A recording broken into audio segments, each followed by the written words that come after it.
Assalamualaikum warahmatullahi wabarakatuh. Waalaikumsalam warahmatullahi wabarakatuh. Bismillah. Walhamdulillahil qail fi haqqi sahibil fadail. Inna Allaha wa malaikatahu yusalluna 'alan nabi. Allahumma shalli alaihi.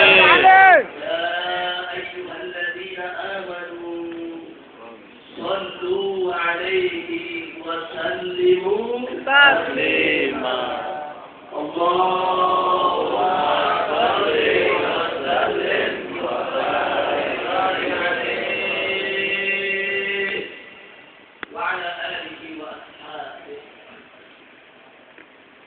عباد الله، أوصيكم جميعا ونفسي بتقوى الله وبطاعة رسول الله صلى الله عليه وسلم.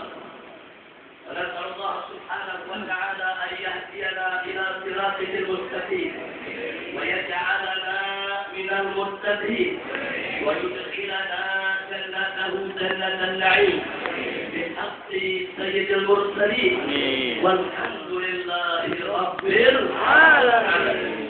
جزاه الله منا ومنكم وتقبل يا كريم. Kepada yang sama kita hormati dan kita muliakan, serta sangat-sangat kita cintai para habaib, para masyaikh, para kiai, para alim ulama, para asatidzah, wabil khusus guru kita tercinta, orang tua kita bersama. Sampaikan salam penghormatan kita dengan penuh rasa mahabbah. Sahibul majlis ini yaitu Al-Muhtaram Al-Muharram Al-Sayyid Al-Mahbub Al-Habib Abdul Qadir bin Muhammad Al-Haddad hafizahullah ta'ala wa hafizah wa Allah bi kulli hayatih nafa'ana bi qulubih di dunya wal akhirah. الله سبحانه وتعالى وإيانا جميعا للنجاح والصلاة والاستقامة في الدين والدنيا والآخرة آمين يا رب العالمين. Begitu juga kepada guru kita, orang tua yang kita cintai, Sayyidul Walid Al-Habib Abdul Rahman bin Syekh Al-Ustaz hafizahullah ta'ala wa ra'ahu wa matallahu bi tuli hayatih ونفعنا بعلوم في الدين والدنيا والآخرة آمين يا رب العالمين. Dan para habaib yang lainnya yang tidak tersebutkan satu persatu nama-nama beliau, tapi sedikit pun tidak mengurangi rasa mahabbah kita, cinta kita, hormat kita kepada para habaib kita yang merupakan sulala Nabi kita, suriah Nabi kita, penerus daripada perjuangan Nabi kita. Semoga segenap para habaib senantiasa mendapatkan perlindungan dari Allah. Amin ya rabbal alamin. Habaib kiram, kita wajib cinta kepada Nabi. Salah satu bukti cinta kita kepada Nabi, kita wajib untuk mengikuti ajaran Nabi. Siapa taat kepada Nabi, berarti dia taat kepada Allah. Allah nyatakan dalam Al-Quran faqala ta'ala may yuti'ir rasul faqad ata'a Allah.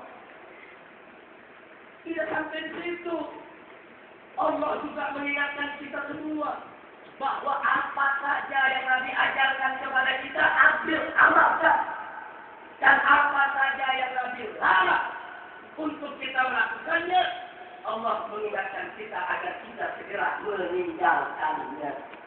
Wallahu subhanahu wa ta'ala qala fi dzalik faman ataakum ar-rasul fa'khudhuhu wa ma nahakum anhu fattaqu. Shadaqallahul azim. Nah, saudara, dari sekian banyak ajaran Nabi, yang wajib untuk dijalankan oleh umat Islam adalah as-tabayyun, untuk selalu melakukan tabayun segala bentuk berita yang sampai kepada kita, saudara. Jangan mudah percaya berita, jangan mudah percaya isu, jangan mudah percaya dengan tersimpang siuran kabar. Nanti kita bisa terkena fitnah, saudara. Allah nyatakan dalam surat Al-Hujurat ayat 6, Allah. A'udzu billahi minasy syaithanir rajim. Bismillahirrahmanirrahim. Ya ayyuhalladzina amanu in ja'akum fasiqun binaba'in fatabayyanu an tusibu qauman bijahalatin fatusbihu ala ma fa'altum nadimin. Shadaqallahul azim. Luar biasa firman Allah, sudah. Apa Allah nyatakan dalam ayat tadi? Ya ayyuhalladzina amanu. Hei orang-orang yang beriman. In ja'akum fasiqun binaba'in, kalau datang kepada kamu seorang fasik membawa suatu berita, fatabayyanu, teliti dulu kebenaran berita tersebut. Periksa dulu kebenaran kabar tersebut. Supaya kenapa? Saudara, antusibu qauman bijahalah. Supaya jangan sampai kamu melimpahkan suatu bencana, suatu musibah kepada suatu kaum tanpa mengetahui kebenarannya.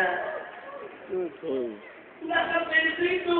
Kemudian Allah ingatkan fatusbihu ala ma fa'altum nadimin. Nanti kalau sudah begitu, kamu akan menyesal di kemudian hari terhadap apa yang kamu lakukan. Hati-hati, penyesalan itu selalu datang belakangan, saudara. Ini peringatan Allah, ini ajaran Allah, ini yang disampaikan oleh Nabi-Nya kepada kita semua. Tabayun, periksa berita-berita yang sampai kepada kita, saudara, supaya kita jangan sampai diadu domba. Begitu saudara yang semua yang ada di sini, siap untuk melaksanakan tabayun, siap melaksanakan ajaran Allah, siap melaksanakan ajaran Nabi, takbir, Allahu Akbar, sallu ala Nabi, Allahu Akbar.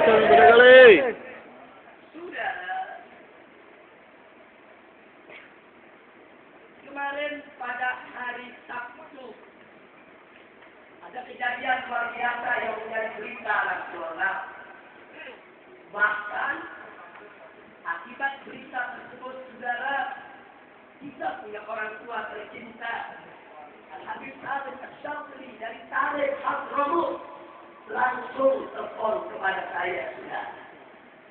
Beliau tanyakan, ya apa betul antum ini salah? Apa betul antum dikepung? Siapa itu yang mengepung? Siapa itu yang membunuh? Jadi antum sedang di mana? Bagaimana kondisinya? Apa yang sedang dilakukan? Bagaimana cara menghadapinya? Luar biasa. Habib Salim Asy-Syadzili sudah hafizahullah ta'ala wa arda dari negeri yang jauh. Tabayun kau tahu, sudah. Tabayun kau tahu. Kenapa Habib Salim Asy-Syadzili melakukan itu? Karena beliau adalah Suriyatul Rasul yang melaksanakan ajaran jatuh ke Sayyidina Muhammad.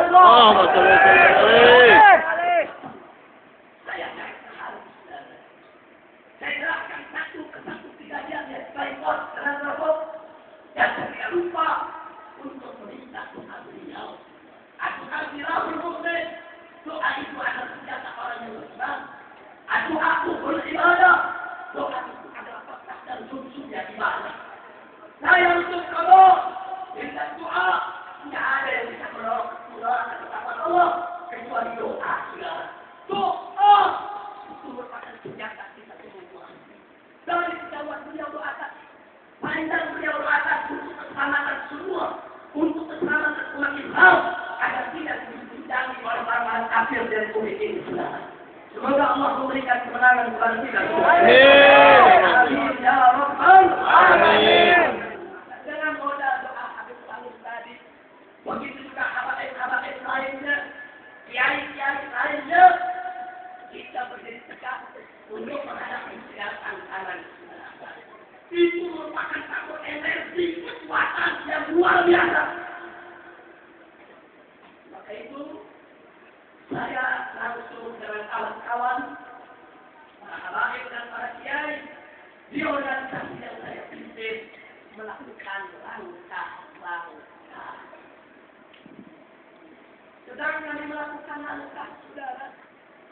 Kami datang ke MPR, kami datang ke DPR, kami datang ke DPD, kami datang ke beberapa kementerian, kami datang yaitu ke beberapa instansi lembaga-lembaga tinggi negara untuk menjelaskan apa yang sedang terjadi. Maka itu saya minta maaf kepada orang-orang tua kami, para habaib. Semestinya saya ini harus hadir di maulid-maulid para habaib. Tapi kemarin ada beberapa maulid saya tidak bisa untuk menghadirinya. Karena banyak tokoh-tokoh nasional yang ingin minta keterangan, saudara. Ada yang berani secara terbuka, ada yang berani secara tertutup, ada yang minta di tengah malam, ada yang minta setelah subuh, saudara. Semua kita gerilya untuk kita menegakkan kehidupan kita. Jangan sampai kita dilumpuhkan oleh orang kafir, saudara. Oh, Allahu Akbar. Allahumma shalli alaihi. Saya kaget pada hari Selasa. Begitu saya mendengar berita Bapak Menteri Dalam Negeri, kawan saya yang baik. Beliau terjebak dalam pertanyaan wartawan. Beliau memberikan pernyataan secara nasional bahwa beliau mengeluarkan surat teguran kedua buat Front Pembela Islam yang saya pimpin. Saya kaget. Kenapa? Karena saya tidak pernah menerima surat teguran tersebut. Saya kontak beliau dengan santun. Apa betul? FPI mendapat teguran yang kedua. Kalau betul, saya tidak mendapat suratnya. Kemudian, itu hari Selasa, saudara. Hari Rabunya setelah saya kontak, beliau kirim surat tegurannya. Berarti surat teguran ini setelah kejadian Palangkaraya, saudara. Setelah saya baca kenapa disebut, apa karena Palangkaraya, ternyata bukan. Karena demonstrasi FPI ketika memprotes Menteri Dalam Negeri yang mencabut perda-perda anti miras di berbagai daerah, saudara. Begitu saya baca, saya kontak lagi. Bapak Menteri, saya terima teguran ini. Memang anak-anak kami bersalah melakukan perusakan terhadap kementerian Anda. Tapi kenapa baru sekarang Anda kirimkan surat ini? Peristiwanya sebulan yang lalu. Ini momentum tidak tepat. Kalau begitu Pak Menteri, saya minta waktu untuk dialog. Saya tidak mau lewat SMS, saya tidak mau lewat telepon. Akhirnya beliau undang hari Kamis pagi, saudara. Kami datang. Kami tanya kenapa? Soal perusakan kantor Kementerian Dalam Negeri, kami sudah datang. Kami yang salah. Kami minta maaf. Kami perkirakan Kapolda Metro Jaya menangkap anak-anak kami. 7 anak kami ditangkap, saudara. Saya katakan kepada Pak Menteri, kalau FPI mau ditegur, kami siap. Kalau saya mau ditahan, saya siap. Karena memang kita mengakui kesalahan. 1 bulan kita tunggu teguran tidak ada. Kenapa sekarang begitu ada peristiwa Palangkaraya? Kami yang dikepung, kami yang dibunuh, kami yang terzalimi. Kenapa kami yang harus ditegur? Kita sampaikan dengan satu dalam dialog. Apa jawab Pak Menteri Habib?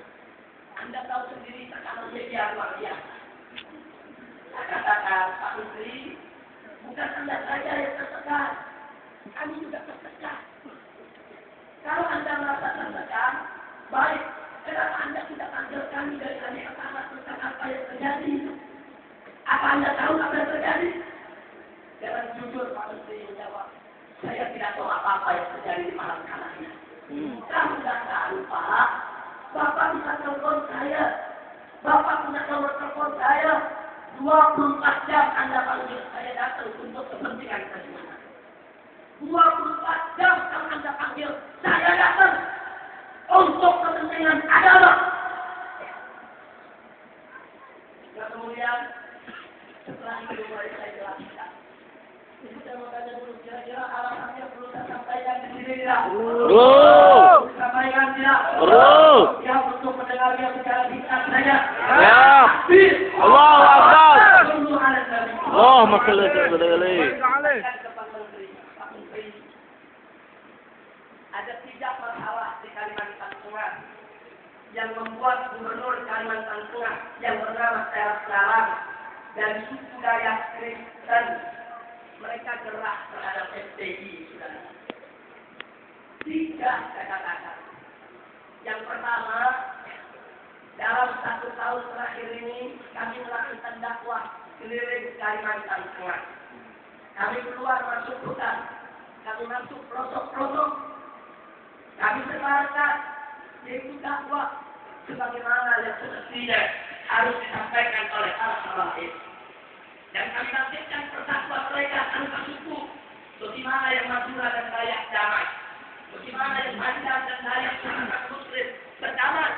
Itu yang kami lakukan 1 tahun ini. 1 tahun ini berhasil. Banjar, Bugis, Dayak, Madura, semua Muslim mereka melakukan pengajian bersama, saudara. Akhirnya mereka merencanakan kalau begitu Habib, nanti maulid tahun depan kita buat maulid di kota Palangkaraya, kita buat maulid di kota Sambit, kita buat maulid di Kuala Kapuas, kita buat maulid di mana-mana. Mereka yang minta, bukan kami yang minta. Maka umat Islam yang ada di sana, kalau begitu bukan hanya maulid, kita buat pelantikan cabang FPI sekaligus. Ini yang pertama, saudara. Gubernur Kalimantan Tengah gerak. Yang kedua, ini yang nggak boleh kita lupakan dan ini nggak dimuat di televisi, saudara.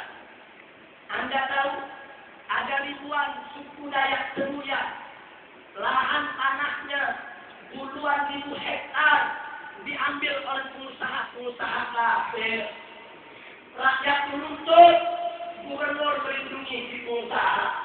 Rakyat menuntut Kapolda Kalimantan Tengah melindungi pengusaha. Rakyat menuntut bahkan rakyat yang ditangkepi, sudah. Sampai pada tokoh Dayaknya bernama Budi Hadi, anggota Dewan Perwakilan Rakyat Daerah Kabupaten Seruyan, Kalimantan Tengah, marah, dia bela rakyatnya, saudara. Anggota Dewan bela rakyat. Tapi apa yang terjadi? Anggota Dewan dikejar-kejar, mau dibunuh, mau ditangkap, saudara. Dia melarikan diri ke Jakarta, datang kepada kami. Habib tolong kami. FPI bantu kami. Ribuan ribu hektar tanah kami diambil. Ini petani-petani sudah kelaparan. Mereka tidak punya lahan. Kami sudah lapor ke polisi, ke Kapolda. Kami sudah lapor ke gubernur. Justru kami yang dikejar-kejar mau ditarik.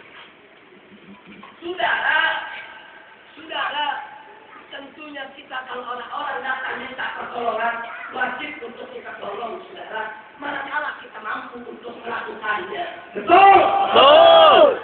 Kami bantu. Kami buat prosedur. Kami kasih tahu Kapolri di Jakarta. Kami kasih tahu Menteri Dalam Negeri di Jakarta untuk memperhatikan rakyat petani. Kami bawa mereka ke DPR RI. Kami bawa mereka ke DPD untuk minta perlindungan supaya mereka tidak diganggu. Bahkan tanggal 25 Januari kemarin, Gubernur Kalimantan Tengah kita undang ke Jakarta, saudara. Kita pertemukan dengan para petani tadi dan gubernur berjanji dalam waktu 30 hari akan kami selesaikan. Oh, biasa para petani senang. Kemudian gubernur persilahkan mereka pulang saja. Gubernur memberikan jaminan keamanan. Bahkan Dewan Pimpinan Daerah Republik Indonesia bikin surat, petani-petani ini tidak boleh ditangkap, saudara. Rakyat mereka pulang senang. Tapi apa yang terjadi? Sampai di sana 12 petani yang tadi tarik ke Jakarta pulang, semua ditangkap dan dijeblokkan ke penjara. Ini yang kedua, saudara. Ini yang sedang kami urus. Yang ketiga, saudara, cukup 3 saja saya mau sampaikan. Yang ketiga, ada seorang tangan kanan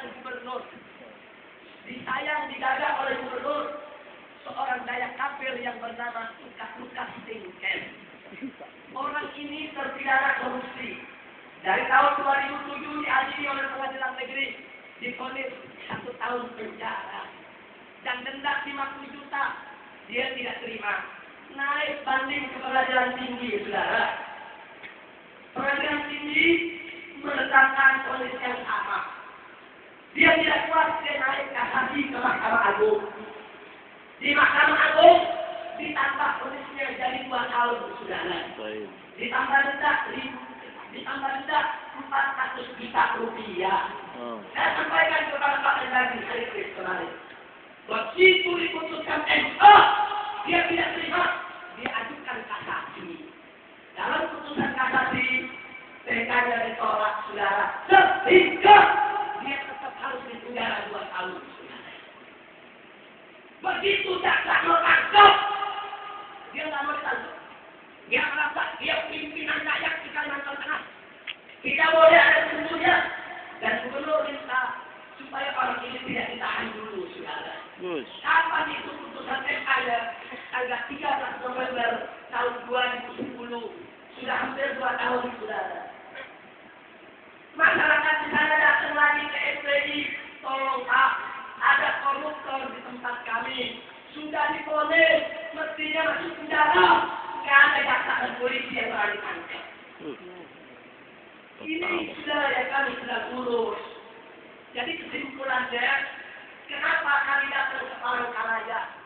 Mestinya yang berangkat 5 orang, yang pimpin mestinya saya.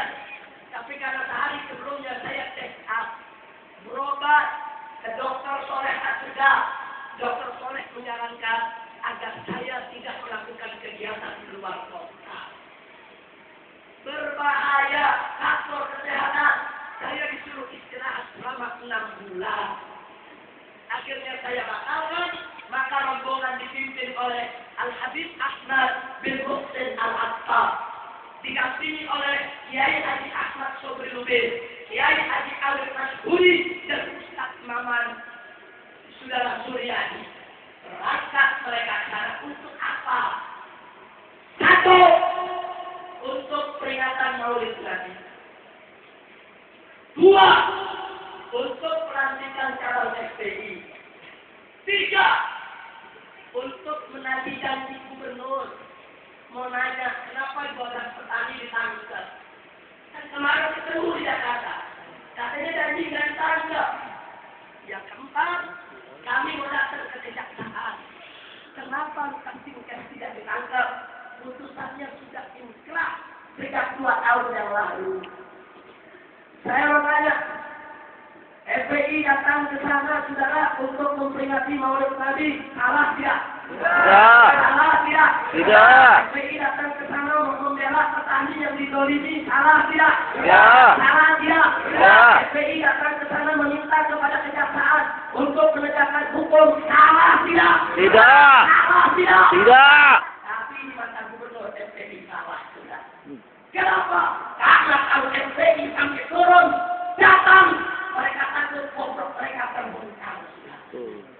Makanya mereka kerahkan massa, mereka tumpahkan darah dengan berbagai macam senjata tajam. Pesawat-pesawat tidak pernah diturun, berbagai macam senjata sudah mereka sudah keluarkan dari sarangnya Allah. Tidak sampai situ, panggung Maulid mereka bakar, tenda Maulid mereka bakar, rumah Habib Putri mereka hancurkan sebagai salah satu panitia sudah. Rumah orang-orang jagat muslim yang membantu kerajaan Maulid, toko-toko mereka semuanya hancurkan sudah. Ini sisi tidak muat. Betul. Sisi tidak muat. Tapi saya punya foto-fotonya sudah. Ini saya serahkan kemarin ke DPR, ke MPR, dan juga kita serahkan ke Menteri Dalam Negeri. Kita tunjukkan bagaimana panggung Maulid dibakar, bagaimana tenda Maulid dibakar, bagaimana rumah Habib Putri dihancurkan juga. Tidak sampai situ. Bahkan ada seorang pemuda, Sayyid Umar, dihakimi, digebuki, dianiaya oleh mereka. Waduh. Ini bukti foto bagaimana mereka membawa berbagai macam senjata tajam. Tidak sampai situ, saudara. Kami juga punya bukti. Ini foto bagaimana orang yang bernama Lukas Tingkat yang tadi kami minta ditangkap karena kasus korupsi ternyata berada paling depan pemimpin bangsa. Kami punya fotonya. Ini Lukas Tingkes. Dia pimpin masa. Dan ini paling pinggir berbaju hijau. Ini sekretaris provinsi. Masya Allah. Konspirasi. Mereka fakta, saudara. Tidak apa-apa. Konspirasi. Kami tidak mau perang sendiri. Tapi kami akan tuntut mereka dengan jalan hukum.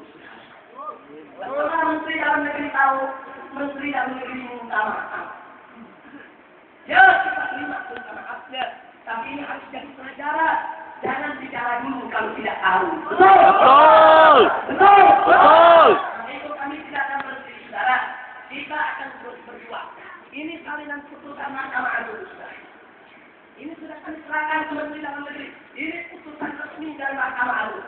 Kita tidak memfitnah dan kita sedang bekerja. Yang suruh kami datang, saudara, orang Dayak Muslim. Dayak Muslim di Kalimantan Tengah ada 80%, saudara. Dayak Kristen cuma 30, ada 20%. Tidak banyak. Karena itu, saudara, kami tidak mau tahu. Pemerintah kami sudah sampaikan ke Jaksa Agung bahwa orang yang sudah dijatuhkan vonis hukuman harus segera ditangkap. Betul? Betul. Betul? Betul. Saya waktu insiden Monas, saudara, belum ada bukti saya sudah ditangkap. Betul. Betul? Betul. Setelah Abu Bakar Basir belum ada bukti ditangkap. Tangkap dulu bukti belakangan. Tapi ini ada komandan Dayak Kristen, sudah ada bukti, sudah diponis, Mahkamah Agung, pemerintah tetap tidak menangkap. Adil tidak? Adil tidak? Tidak. Siap melawan ketidakadilan? Siap. Siap menegakkan keadilan? Siap. Allahu Akbar. Belum saya akhiri. Akhirnya saya sampaikan di sini, saudara, demi Allah. Hawaib yang merupakan keturunan Rasulullah. Allah. Terus daripada perjuangan Rasulullah.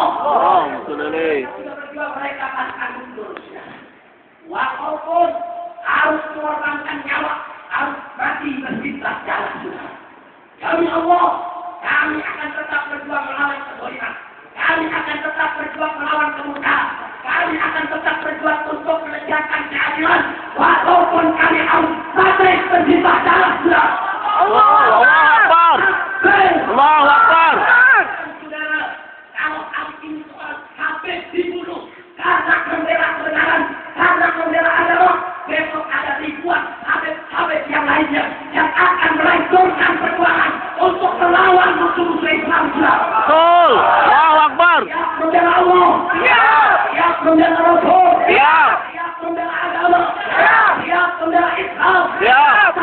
Allahu Akbar. Dayak-dayak Kalimantan Selatan, dayak-dayak Kalimantan Barat, dayak-dayak Kalimantan Timur, dan orang-orang lainnya yang ada di seluruh Kalimantan, saudara. Hari ini mereka sudah siaga semua. Mereka sudah memberikan pernyataan. Kalau dayak-dayak Kristen, coba-coba ganggu Islam, coba-coba ganggu Habaib, coba-coba ganggu Maulid Nabi, mereka semua siap angkat senjata untuk perang melawan dayak-dayak Kristen yang ada di Kalimantan. Allahu Akbar. Allahu Akbar. Saya ajak berjihad, siap-siap. Siap. Saya ajak perang membela Allah dan Rasulnya, siap-siap. Siap. Allahu Akbar. Saya sampaikan kemarin kepada Bapak Kapolri. Saya sampaikan kepada Jaksa Agung. Saya sampaikan kepada Menteri Dalam Negeri dan Menteri-Menteri lainnya. Saya minta peristiwa Palestina diselesaikan secara hukum. Mereka harus dihukum. Kalau pemerintah tidak menghukum mereka, kami yang akan mengeksekusi mereka. Allahu Akbar. Allahu Akbar. Ini yang saya sampaikan dan saya sedih. Saya sedih. Belum apa-apa di provinsi, Presiden mengatakan FPI harus introspeksi diri. Saya terima. Ya, FPI wajib introspeksi diri, saudara. Tapi Presiden juga harus introspeksi diri. Betul. Satu, Ahmadiyah tidak dibubarkan sampai saat ini. Allahu Akbar. Introspeksi diri dong. Betul. Dua, partainya terlibat korupsi besar-besaran. Betul. Introspeksi diri dong. Betul.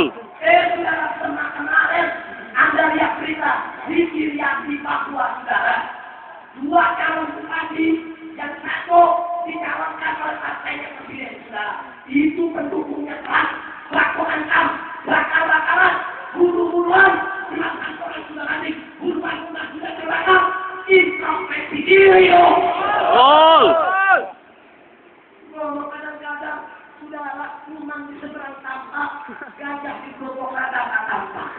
Betul. Betul? Betul. Cara merekayasa, saudara. Oh, kalau presiden katakan FPI bisa dibubarkan, kita lihat saja. FPI yang bubar atau presiden yang bubar. Presiden yang bubar. Allahu Akbar. Allahu Akbar. Siap. Siap. Siap. Allahu Akbar.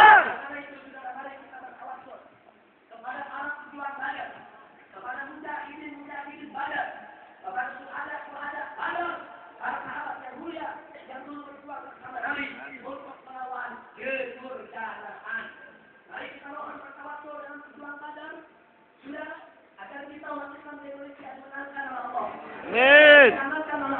Amin. Sebelum saya akhiri ceramah saya ini, siap baca selamat ambil. Siap. Kepada ahli baca. Siap. Ayo.